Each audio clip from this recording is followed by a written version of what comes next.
International business वो है जो कि दो या दो से अधिक देशों के बीच में होता है, यानी कि कोई भी बिजनेस एक्टिविटी जो क्रॉसिंग नेशनल बॉर्डर्स की होती है। इंटरनेशनल बिजनेस को ही ग्लोबलाइजेशन कह सकते हैं।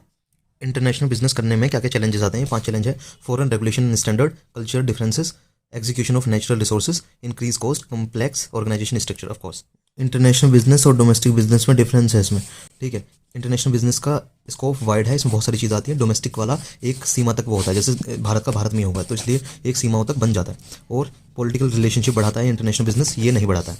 और ये जो फर्म है इसको पूरे हिसाब से चलना पड़ता है। ट्रेड बैरियर्स, टैरिफ वगैरह सब कुछ देना पड़ता है, इसके लिए थोड़ा ये इजी हो जाता है। मोड ऑफ एंट्री यानी कि किस तरह से इंटरनेशनल बिजनेस होगा, इसके कई सारे तरीके हैं। Licence, franchising, joint venture, setting up wholly owned subsidy, ये सब है। इसमें ऐसा कुछ नहीं है, आप कभी भी सेटअप कर सकते हो, इसमें ऐसी कोई कंडीशन नहीं है।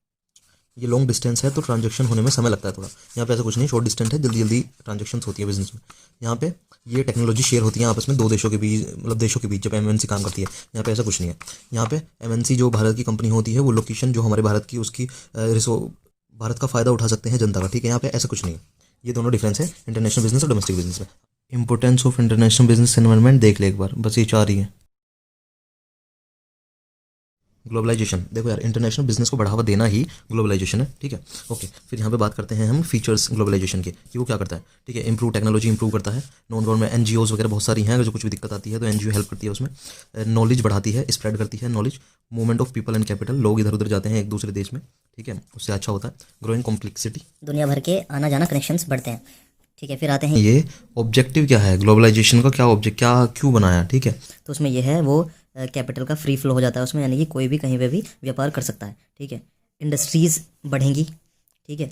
जॉब्स क्रिएट होंगी, to create job, to unite culture, यानी कि लोगों को, उनका कल्चर, उनके बिलीफ को एक करना।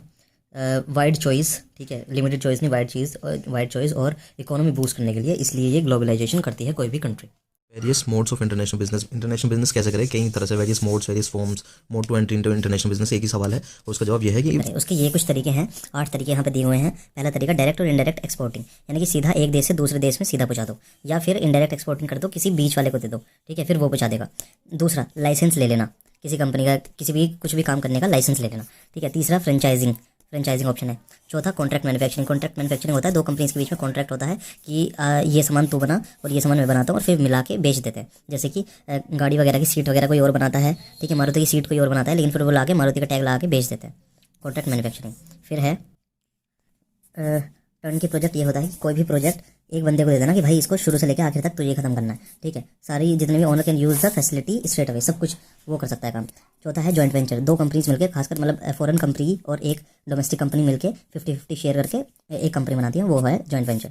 फिर मर्ज हो जाना या एक्विजिशन हो जाना। मर्ज हो जाना यानी कि दो कंपनी मिलकर एक नई कंपनी हो जाना, या फिर एक कंपनी दूसरी कंपनी को अपने अंदर ले लेना, वो कर लेना, यानी खरीद लेना, ठीक है। फिर 8वां है, लास्ट है स्ट्रेटेजिक एलियंस। इसमें यह है कि वो इंडिपेंडेंट कंपनी है, वो एक दोनों कंपनी अपने नाम से चलेंगी, लेकिन कुछ काम करने के लिए वो दोनों साथ में आके काम कर देती है। जैसे कोरोना वैक्सीन वगैरह के लिए शायद मेडिसिन कंपनीज साथ में आके रिसर्च वगैरह कर रही हो, तो ये स्ट्रेटेजिक एलियंस होता है। तो ये तरीका है इंटरनेशनल बिजनेस में आने का। उसके बाद टॉपिक आता है impact of legal environment on international business, यानी कि इस तरह के, ये मैं इस वाली बुक में ज़्यादा श्योर नहीं हूँ तो इसको कहीं और से पढ़ लेना, लेकिन मैं ये बता देता हूँ कि लीगल एनवायरनमेंट का क्या फ़र्क पड़ेगा इंटरनेशनल बिजनेस पे, उसके बारे में ये टॉपिक लिखना है। ग्लोबलाइजेशन पे क्या फ़र्क पड़ेगा, बिजनेस कंपटीशन बढ़ेगा, कॉन्ट्रैक्ट्स के लिए, इलीगल इंटेलेक्चुअल प्रॉपर्टी वगैरह वगैरह, किसी और बुक से पढ़ लेना है, ठीक है। ऐसे ही कई सारी चीज़ें हैं, जैसे कि impact of culture of international business, ये मोस्टली 2 ज़्यादा होते हैं, वरना टेक्नोलॉजी और ये सब, ये किसी और बुक से पढ़ के एक बार थोड़ा कंफर्म कर लेना। Next topic, component of globalisation, यानी कि ग्लोबलाइजेशन के पार्ट, किस तरह से ग्लोबलाइजेशन होता है, कितने पार्ट में मतलब किस तरह से करते हैं ग्लोबलाइजेशन। पहला, ग्लोबलाइजेशन ऑफ मार्केट, यानी कि एक ही टेस्ट, सिमिलर टेस्ट प्रेफरेंसेस जान के और उस मार्केट को फिर ग्लोबलाइज करना, यानी जैसे कि ये मैगडी, कोका कोला, पेप्सी, ये कहीं भी चल सकता है हर कंट्री में। इस तरह से ग्लोबलाइजेशन ऑफ मार्केट ये है।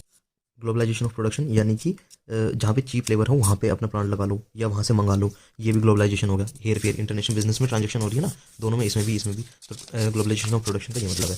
फिर थर्ड है ग्लोबलाइजेशन ऑफ इन्वेस्टमेंट, इन्वेस्ट वहाँ करना अलग अलग कंट्री में जहाँ पे उनको ज़्यादा प्रॉफिट हो, टैक्स वगैरह कम देना पड़े। फिर ग्लोबलाइजेशन ऑफ टेक्नोलॉजी का आदान प्रदान होता है इस वाले ग्लोबलाइजेशन ऑफ। कैसे होगा टेक्नोलॉजी में? Introduction of latest technology by company, कोई कंपनी ने लेटेस्ट टेक्नोलॉजी कर ली, आपस में एक दूसरे को शेयर कर ली, ये एक वो है ग्लोबलाइजेशन ऑफ टेक्नोलॉजी। तो ये 4 हैं, globalisation of technology, globalisation of investment, globalisation of production, globalisation of market. बस पहले चैप्टर का ये आखिरी टॉपिक है, स्टेजेस ऑफ ग्लोबलाइजेशन। ग्लोबल तक जाने के लिए कंपनी किस क्या क्या राह है, कैसे कैसे होता है, ठीक है। यानी कि there are 5 stages in the process of going global. Global कैसे पहुंचे? पहले डोमेस्टिक कंपनी होती है, यानी कि जैसे इंडियन कंपनी, ठीक है, वो अब एक टेरिटरी के अंदर ही काम करेगी। फिर होती है इंटरनेशनल कंपनी, एक कंट्री से दूसरी कंट्री में, जो 2 कंट्रीज में उसकी वो है तो इंटरनेशनल कंपनी। भारत ने चाइना में भी अपनी ब्रांच खोली, international company. MNC multinational company, एक से ज़्यादा कंट्रीज में जब वो हो जाती है, 2 में नहीं, ज़्यादा में, 2 से ज़्यादा में जब कंपनी फैल जाती है तो मल्टीनेशनल कंपनी है ये, ठीक है। तो हर कंट्रीज़ के लिए यूनिक स्ट्रेटजीज अपनाते हैं वगैरह वगैरह वगैरह। Multinational company. Third stage, fourth stage global company, यानी कि जो पूरी दुनिया भर में फैली होती है और ये अपनी स्ट्रेटजी ग्लोबली करते हैं या फिर ग्लोबल सोर्सिंग स्ट्रेटजी करते हैं, बट नॉट बोथ। ओके, ये पॉइंट है एक। फिर आते हैं लास्ट टाइप का, जो बिल्कुल वो तो ग्लोबली हो गया, ठीक है। फिर आते हैं ट्रांसनेशनल कंपनी, ये ग्लोबल से भी बड़ी होती है ये, यानी कि this company behave an integrated world enterprise that link, ये ग्लोबल यानी कि पूरी दुनिया को लिंक जोड़ते हैं आपस में, प्रॉफिट वगैरह देते हैं, ये सब करते हैं, ये सब पढ़ना। जैसे यूनिलीवर, नेस्टल, कैडबरी, ठीक है, नेस्टल बहुत सारी चीज़ पहुंचाता है ये सब। तो 5वीं है ट्रांसनेशनल कंपनी। ये काफ़ी बार पूछ लिया जाता है, एक बार फिर बताते हैं। Domestic company, international company, multinational company, global company, transnational company. Okay, तरफ फर्स्ट यूनिट में इतना ही काफ़ी है।